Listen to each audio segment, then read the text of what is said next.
আসসালামাইকুম প্রিয় ভাই দেশবাসী সবার কাছে আপনাদের কৃষি তত্ত্ব থেকে আমি আপনাদের মাঝে কিছু জিনিস তুলে ধরলাম। যেমন কপিস চারা একটা ভিডিও আমি দেখাইছি যে আপনাদের কপিস চারা কীভাবে উৎপাদন হয়।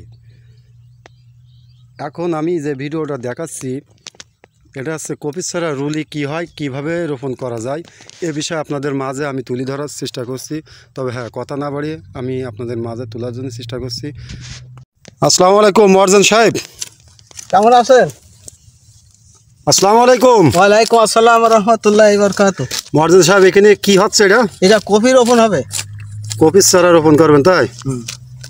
ও আচ্ছা, আপনার পিছনে ওটা কী চাষ? ওটা হচ্ছে ভেন্ডি। ভেন্ডি। যেমন আমি আপনাদের ভেন্ডিটা দেখাই, এই যে ভেন্ডি গাছগুলো।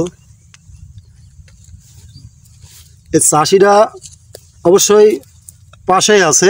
এই চাষি এই ভেন্ডি চাষে কীরকম লাভজনক আবাদ? এই মর্যাদাটা আমি একটু কথা শুনতে চাইলাম আপনার কাছে। ভালো, মোটামুটি খারাপ না। মানে আপনি একটু এই দিক তাকান, দেখি দর্শকরা দেখুক। মানে ভেন্ডি চাষে কি লাভজনক আবাদ ফসল নাকি লস? লাভজনক। লাভ না? আচ্ছা, কীরকম শতকে কীরকম হয়? শতক মানে হ্যাঁ, শতকে বিঘিতে কিরকম ফলন? 50 না 40 না এরকম কিরকম একটা ফলন আসে? মানে মন, হ্যাঁ 5 মন ধরা যায়। শতকে 5 মন। হ্যাঁ, শতকে 5 মন। আচ্ছা, কতদিন অন্তর তোলা যায় এটা? একদিন অন্তর একদিন, মাসে 15 দিন। মানে একদিন বাদে আর একদিন। আচ্ছা, আজকে তুললাম না, কালকে তোলা লাগবে, তাতে শতকে 5 মন করে ওঠে। হ্যাঁ। আচ্ছা, এই আপনার এই ভেন্ডিটা খুব সেই জাতের তাই? হ্যাঁ। আচ্ছা দর্শক, আমি আবার দেখাই আপনাদের যে এগুলো ছোট গাছ।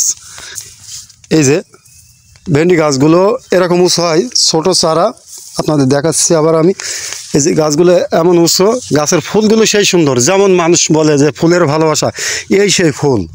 তরকারিও খাওয়া যায় এবং ভালোবাসার জন্য ফুলও গ্রহণ করা যায়। এই যে সেই ভেন্ডি,